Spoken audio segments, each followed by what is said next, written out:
To make a long story short, in the lead up to the WTO demonstrations and in the follow-up, the steel workers started sitting down with a lot of different people, and some of them were environmentalists, and in particular the Sierra Club. And what we were learning from them is we're all in this together. These corporations are going around the world and raping our planet and going to where there's lesser environmental standards, and they're going to lesser labor standards, and we can work together on the things that unite us. And on the things that we differ on, let's talk about that. And so what grew out of that, and we actually were working with the Sierra Club on the Alcoa campaign that was going on at the time on the West Coast, and we learned from that experience. We had Alcoa workers that were in trouble, and they were fighting Alcoa about a lot of different things having to do with the forests on the West Coast, blah, blah, blah. We started working together on our mutual issues, and we formed this amazing alliance. And that alliance, I thought it would fall apart in a couple years, the way these things sometimes do, but in fact it did not.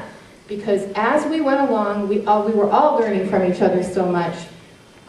We found more and more commonality, and the next thing that started to happen is that the steelworkers also started realizing, especially among our leadership, not so much in the rank and file yet, but in our leadership, that global warming actually was real and scary and urgent and affecting our jobs. I mean, we actually started finding out that we have most of the forestry workers in our union. We're way beyond steel at this point. We've had so many different kinds of mergers over the years that we're the major manufacturing union in North America, and we include the forestry workers, thousands of whom have been losing their jobs due to global warming because the bugs that normally get killed in the wintertime are not dying, and therefore it's affecting the trees. And I won't go into all the details, but there are case after case after case of our actual jobs being lost through the effects of global warming.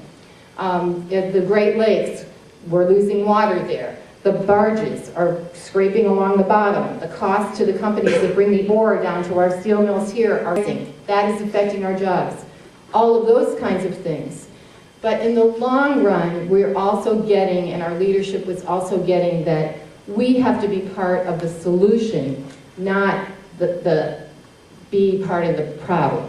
And for myself, as somebody that was learning more and more about global warming, it was always this horrible dichotomy between, on the one hand, the people that I care the most about, my community in Northwest Indiana, which because of all of the shutdowns and layoffs in the 80s is the center of steel in this country. So the people in my communities that I care about, that I want to see our manufacturing base in the Midwest survive, I care about them, but does that mean, and we make the steel for the cars, does that mean I'm part of killing the planet?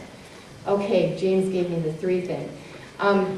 Okay, so wonders to behold. Last year, about a year ago, I got the chance to go to the Green Jobs, Good Jobs conference in Pittsburgh. It was the first one. The second one is going to be held next week, well, February 4th, a week and a half from now, in DC.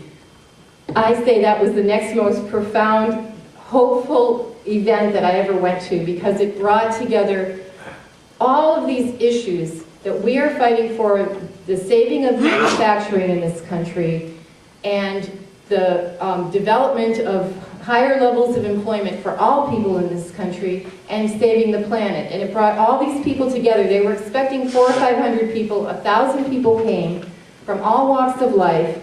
And at this meeting, there was public officials from all over this country that are starting to work on, demand, and see legislatively how we can change policy that will create jobs in the inner city, in retrofitting, that I know you've been hearing this stuff, and it was all very exciting policy stuff that is being looked at, and examples are happening around the country, and at the level of manufacturing. I'll give you 2 facts that really have affected me and how I think about what policies we have to be pushing for. Number 1, it takes 245 tons of steel to make 1 windmill. And that is very exciting for all of the shutdowns and the factories that have happened across the Midwest. That is a lot of steel. There is so much metal-related industry that can go into rebuilding the infrastructure of this country as well as the green technology that's there. That's really exciting because it solves both of these massive problems together. The loss of jobs, the economy, and the environment. And the other fact is that, in Illinois, you guys passed this great renewable energies level of having to reach 25% renewables in your utilities by I forget which year. But in order to do that, you have to have the windmills and the solar power here to do it. Well, windmills, the orders for windmills in this country now is backed up 4 years. You can't get them.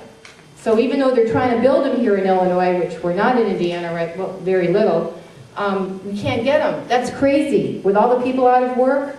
So all of this is to say that Barack Obama listened to this massive growing movement of environmental and unions, which, by the way, SEIU and a couple other environmental groups and CWA and LIUNA have all become part of the coalition. It is a growing coalition. They went to Barack Obama. He visited the steel mill, the MESA, out in Pennsylvania, where they have the steel workers great union wages, and they are creating windmills in this country now. It's one of the few places that they're actually building them here.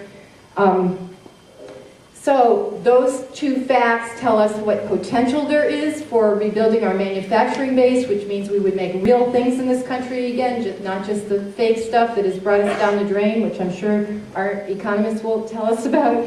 And the other thing I'll just share with you as I finish is that in addition to this exciting conference next week, which will include Lobbying the Hill, we're combining our steelworker legislative conference with the green jobs, where we will be doing massive education with our own membership and vice versa, and we're all going to be going to the Hill together to push on these issues. The steelworkers is with many other unions and companies and lots of other people have put together what we call the Main Street Recovery Program. There's papers on the back there. We basically have a laid out economic plan that we will be in the streets organizing for. We're actually doing a whole series of demonstrations in main streets across the country over the next couple months, calling on shaping the stimulus package so that, yes, we want to be infrastructure jobs, we want it to be green jobs, but we also want Buy America clauses in every aspect of the stimulus package, because we can get solar panels and into all of our buildings, but if they're all made in Indonesia and China, it will be not a stimulus package for our country. And we really need to be looking at those kinds of parts of the stimulus package at both the state and the federal level. So I've got bunches of stuff to share with you, although I didn't bring enough because you have such a wonderful crowd here. I never expected it. Thank you so much, and happy to